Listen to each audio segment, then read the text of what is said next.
What's up, guys? Mason the Brock Henderson here, and this is the Librarians Season 4, Episodes 9 and 10, and A Town Called Feud, and some dude named Jeff. So, finally caught up on the Librarians with these last two episodes. Getting into, I think it's, next week, next Wednesday, will be the next to last episode, and it looks like it's building up to be a doozy, but I'll talk about that when we get to it. So, first of all, let's talk about this first episode, Episode 9, and A Town Called Feud. Pretty straightforward, standard episode. I don't know, nothing really stood out about it too much to me. It was a good, decent episode, but it wasn't really special.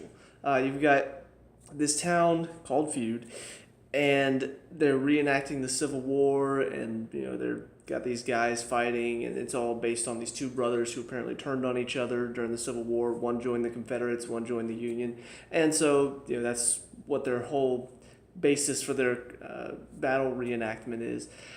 And so some things start happening.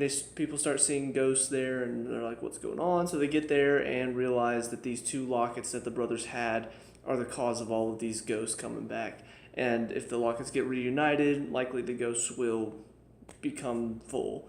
And ultimately, this turns out to be one big ruse, because once the lockets get reunited, the brothers show back up with their armies. They possess Stone and Ezekiel, and have their guns pointed at each other, about to shoot each other, and then don't shoot each other, just for us to find out that apparently that's what happened in real life too. They had the chance to kill each other when they were out there on the battlefield, but couldn't find the strength to do it, couldn't find the strength to kill the other brother, and they actually reunited. The locket was found together, and this woman who wanted to create this whole history about two brothers feuding, she broke the locket apart and created this false narrative that the brothers hated each other and killed each other on the battlefield, and so they wanted to come back and retell their story.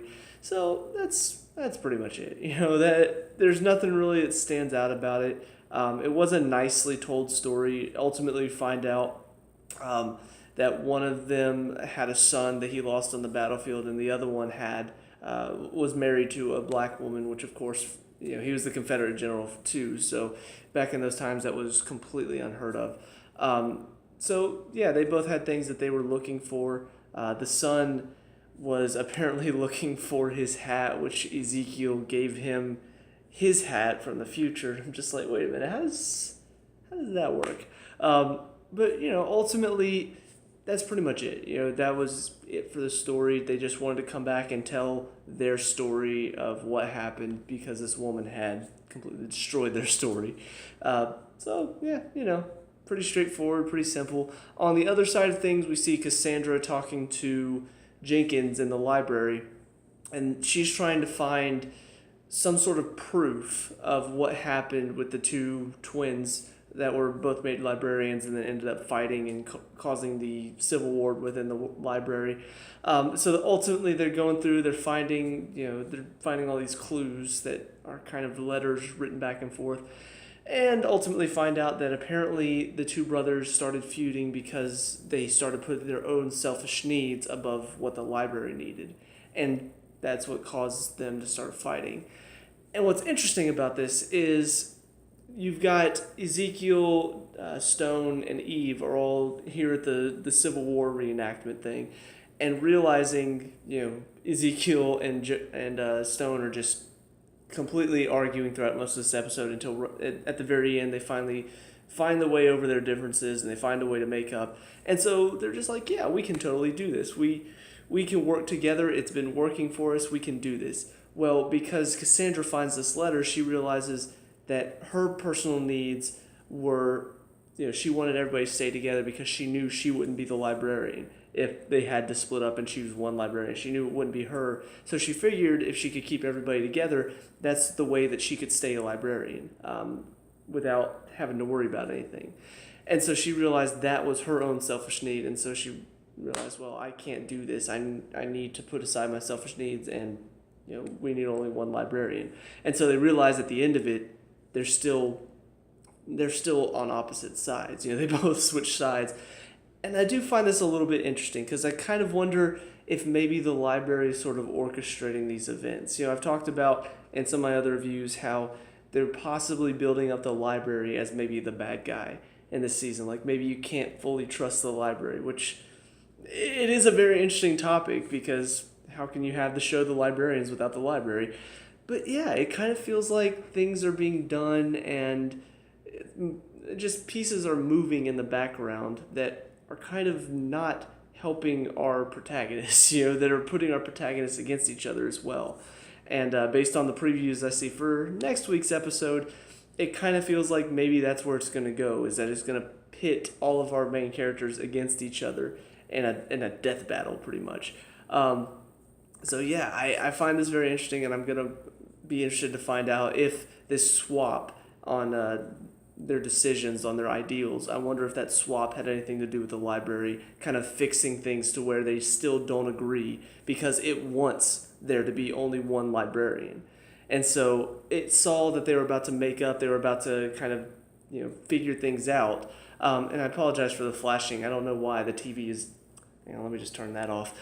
So yeah, I'm curious to see if the library is the one sort of orchestrating these events to cause them to have to fight each other. Maybe not. Maybe it's just all something that's kind of playing in my mind, but I'll be very interested to see what's going to happen with the library here on out. But anyway, on to the next episode, and some dude named Jeff. This one was pretty funny, but also kind of interesting to see Jenkins a little bit deeper in this one. So we are opened up to probably one of the funniest what's the word I'm looking for? Visuals that I think I can imagine. We've got everybody suiting up. Where's Jenkins? Come on, we got to get the door open. And all of a sudden, some random guy just comes out dressed in Jenkins' suit, just like, all right, I got you guys. Pushes open the door. Good luck, librarians. And nobody even says anything. I'm just like, wait, what? It was a pretty funny way to open up. We do find out that apparently this guy got a hold of this grimoire that he used to switch places with Jenkins. Unfortunately, that also releases one of the devil's sons out into the world. And so now it's a race against the clock to stop that. And I kind of figured they would have some sort of, repercussions for what this kid Jeff did. Because, you have to have that in a show like this. You can't just have it be, oh, he switched buys with him and then he's got him to switch back and that's all the show is about. No, you have to have some bad guy to stop or some repercussions for what he did. But I really liked in this episode getting to see just the interactions between Jenkins and Jeff's friends. First of all, whenever he tells them what's going on, I fully expected them to just be like, oh, are you trying to trick us? We're playing more D&D, right? Yeah, this is he's definitely got to be the dungeon master from now on. He creates such wonderful stories. But no, they were all just like, oh, okay, makes sense. Let's go, let's do this. And Jake is just like, what, no craziest thing I've ever heard? None of that? It's like, dude, we deal with these things all the time. We understand. Let's do this. And so, I don't know, just that reaction was perfect. And ultimately, Jenkins tries to train them up to be able to take on the library's defenses whenever they go in the back door. Meanwhile, in the library, we see they finally figure out that Jeff is not Jenkins, in fact, but not in time because the devil's son, whose name escapes me, I think it's like Ostamin or something like that, he's already escaped and he attacks the librarians, puts them in like these husks that put him into hibernation. And so Jenkins manages to get all of Jeff's friends together. They work through the dungeons, incorporating some of their skills, which, I don't know, it seemed a little coincidental that all three of the rooms each coincided with one of them. I don't know, it just seemed a little too coincidental that the puzzle turns out to be the 20-sided dice from D&D. The little thing where the pattern's going on and you have to sort of step on the right pattern at the right time happens to coincide with this one song that this girl knows really, really well. And then for the last one, they get trapped in this room, and for some reason this guy just looks at it and it's just like, hey, I know. This reminds me of a story of a bunny rabbit that just keeps bouncing and bouncing and bouncing, and you just got to keep hopping. And then Jenkins just happens to take that as, oh, I need to smash the floor in frustration. Okay, yeah, it's pretty coincidental how it all works out. They all make it out okay, but to be honest, I know I have to sort of give some leeway for that because, yeah, it it's a show like that. That's the type of show this is, that things just happen to work out all happy-go-lucky, and yeah, I can take it. It's not anything too far gone that I just can't accept. This, really? It's got to be that exact song? No, I've seen this type of stuff on the Librarians before, where it just happens to have this last moment, aha, like, of course, it has to be this. Yeah, I've seen it before, so it was something I could push past. So once they get through that, though, that's when Jenkins sort of has this talk with them. And I like the camaraderie between them. When he's talking to them at Jeff's house and he's talking about being Galahad and being, the illegitimate son of Lancelot and how hard that was. And they're all just like, yeah, we totally get that.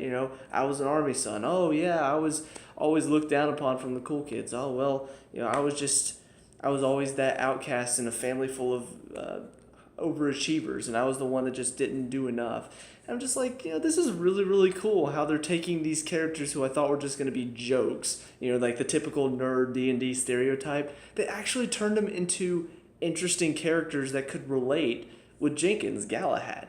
I really, really enjoyed how they did that. And so ultimately at the end, when they get through all of this, he knights them and is like, all right, but we still have to keep the library a secret, which still don't understand how Jacob was able to bring in that one girl, but whatever. And then, tells him to leave. So that's when he goes in, finds Jeff is still awake and moving around, and tells him we need to go stop the Devil's Son. And so they both suit up and are ready to go take him on. They both get to Jeff's house as he's starting to attack his mom because she's got the little gem. And so they start to fight, and then ultimately stop him and save the day. And I really liked how it ended, too, because Jenkins is talking to everybody and finding out what happened while he was gone. He's just like, you know what? I realize people aren't that bad. You know what? I got an appointment. I need to go. I won't take the door. I'll go drive. And so he actually has a more positive outlook on his mortal life now, which is something to be mentioned because it's kind of brings me back to what Cassandra was going through in that episode. I think it was the 8th episode. Whenever she goes to that town and she's dealing with this fear that she suddenly happened out of nowhere because she was in the field, and she's like, oh gosh, I'm too scared, I can't do this, I'm scared to die. Like I said in that, it wasn't built up at all. Like, there was no mention of it beforehand, it just appeared for that one episode and then it was gone by the end of it. With Jenkins here, it actually works because it's something they've been building up. Even in the one town called Feud, that one they've been building up this rivalry between all of the three main librarians. They've been building up this rivalry and this feud between them, so whenever they finish it here, it makes sense. Whenever they talk about Jenkins and trying to come to grips with this new grasp of life, he actually has mortality now. He can die, he can grow old, he can, go out into the world and become a regular person. They talk about that, and they've talked about it, and now they've dealt with it in this episode. He realizes, you know what, being mortal isn't so bad. There can be some bright sides to it. And so he ends up going to Jeff's house to be, the dungeon master for the four friends there. And I'm just like, that's really cool. That they managed to sort of give an ending to that arc right before, of course, we get to whatever the next episode holds. But yeah, I really like how they handled it. I think they did a much better job with that story than they did with Cassandra's. And it really, really worked in the context of where this season has been going. Now, of course, like I said, it looks like there's some sort of matchup between all of them, and it's going to be a fight to the death.